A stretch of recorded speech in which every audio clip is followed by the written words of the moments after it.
Assalamualaikum warahmatullahi wabarakatuh, Bu ya. Assalamualaikum warahmatullahi wabarakatuh. Saat ini sedang ramai perdebatan tentang pewarna makanan alami karmin, yaitu pewarna makanan yang berasal dari ulat yang berwarna merah yang biasa hidup di kaktus. NU Jatim mengatakan bahwa pewarna karmin najis karena dibuat dari bangkai ulat. Namun MUI memberi fatwa halal dengan alasan ulat karmin memiliki darah yang tidak mengalir, sebagaimana serangga jadi dihukumi halal. Perwarna karmin sendiri dan minuman atau kosmetik yang berwarna merah, mohon nasihatnya Bu ya. Di tengah perbedaan ini kami harus mengikuti yang mana? Terima kasih Bu ya, mohon pencerahannya. Wassalamualaikum warahmatullahi wabarakatuh. Assalamualaikum warahmatullahi wabarakatuh.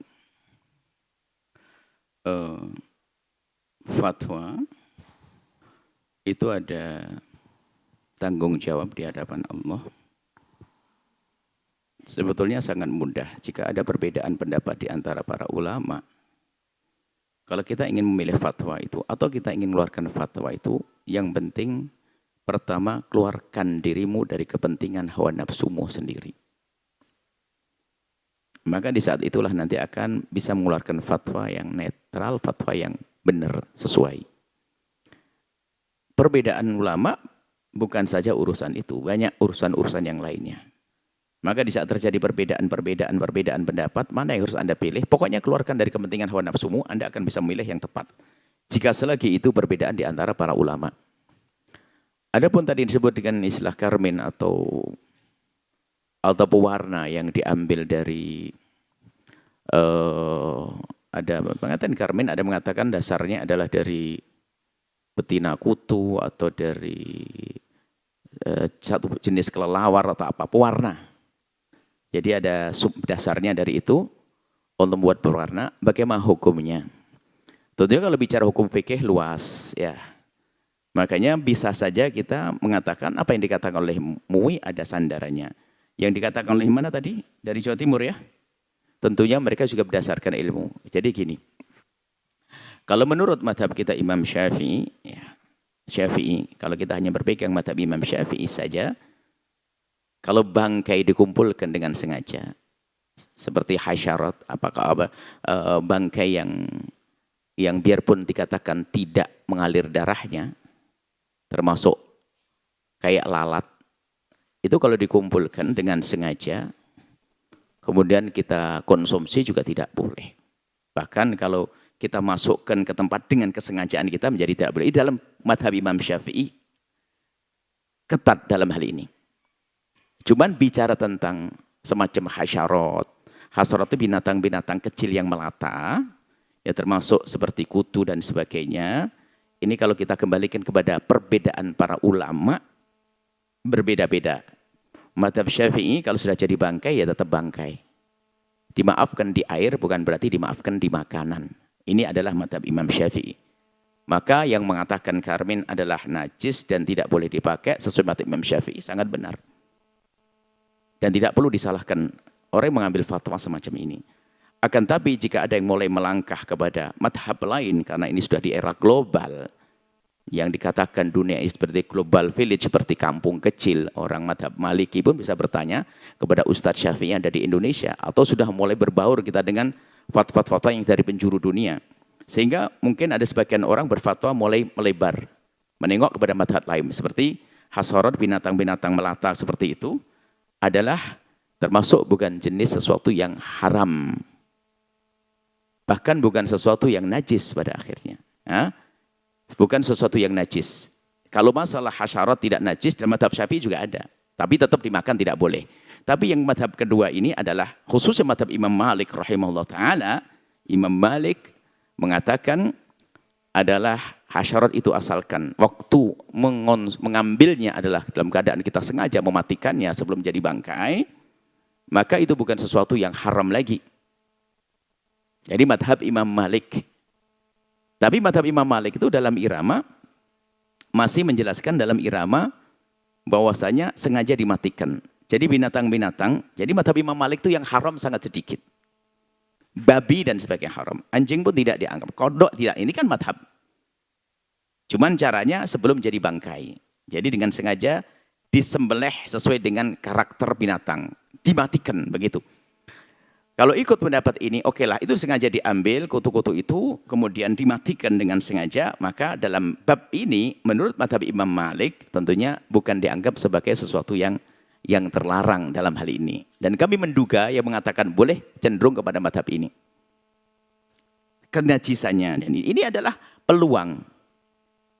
Lalu bagaimana? Ya sudahlah.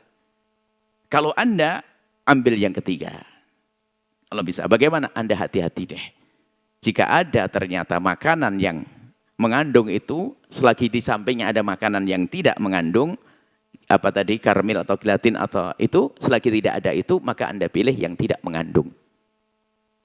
Supaya Anda keluar dari perbedaan ini, supaya Anda lebih aman, hati Anda lebih tenang.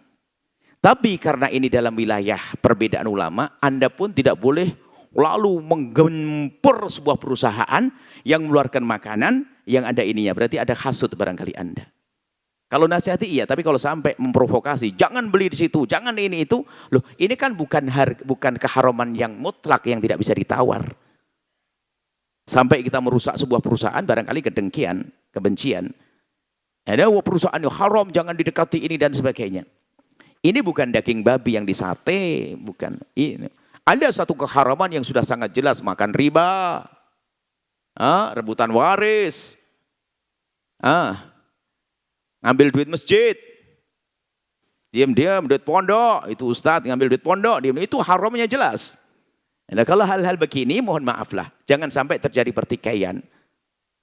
Jadi pertikaian, maka memang paling tepat Anda ihtiyat, selagi masih ada makanan yang tidak mengandung itu semua, Anda tidak usah berurusan dengan itu. Ada sebelahnya. Kecuali tidak ada lagi itu. Ikut pendapat ini. Apakah ini babnya pelina? Oh enggak. Ulama punya hujah, punya dasar-dasar yang kuat. Dasar yang kuat. Biarpun ada yang mengatakan sampai yang berhati-hati banget. Terus mungkin yang diambil oleh Jawa Timur tadi. Ada ijma seperti sebagian ulama mengatakan kutu itu adalah ijma, tidak boleh dimakan. Nah, ini adalah pendapat juga. Ijma'nya pun apakah betul-betul ijma'?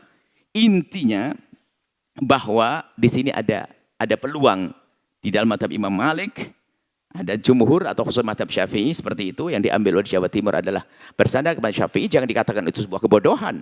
Karena berdasarkan ilmu, ingin berpegang dengan ilmu sah-sah saja. Ternyata yang sedikit melebar, tentunya ada hujahnya para ulama, kita hargai. Tapi secara pribadi kalau disodorkan dua makan, yang satu mengandung tadi karmin, yang satu tidak, saya akan mengambil yang tidak. Pun demikian saya nggak perlu lagu gembar-gembor lalu menghancurkan sebuah perusahaan yang menggunakan ini. Apalagi milik Indonesia. Karena khawatir masuk. Selagi ini bukan satu keharaman yang disepakati, jangan biasa kita membuat permusuhan di dalam hal-hal yang semacam ini. Bab ikhtiyat, hati-hati, sah-sah saja. Jadi kalau bertanya Anda pribadi kami adalah, tolong kalau ngasih hadiah kepada kami, tolonglah makanan jangan pakai pewarna-pewarna yang ada dari itu semua, dari apa karmin tadi. Ya. Yang nggak pakai warna ya singkong rebus itu aja. Itu aja. Jadi tolonglah sedikit luas, jangan biasa. Kalau di kalangan para asatid, para ulama sederhana. Cuman di kalangan orang awam kadang-kadang melihat kok begitu sih ulama. Nah, sebenarnya sederhana. Ini kan masalah sederhana di perbedaan di antara para orang-orang mengerti. Saya ini Anda tidak perlu menyalahkan satu MUI ya, satu MUI yang satu dari NU mana Jawa Timur ya. Semuanya punya dasar-dasar, saya tidak perlu kita mengadu antara MUI dengan NU. Yang mengadu adalah fitnah dia. Ini adalah peluang, ulama berbeda seperti itu. Kalau Anda pengen hati-hati, ikuti Jawa Timur. Hati-hati. Tapi tanpa harus Anda melarang, woi perusahaan itu haram, tidak boleh semuanya ini. Nggak perlu seperti itu karena masih ada celah untuk itu semuanya. Yuk kita mandang semuanya dengan penuh kasih, tanpa ada permusuhan.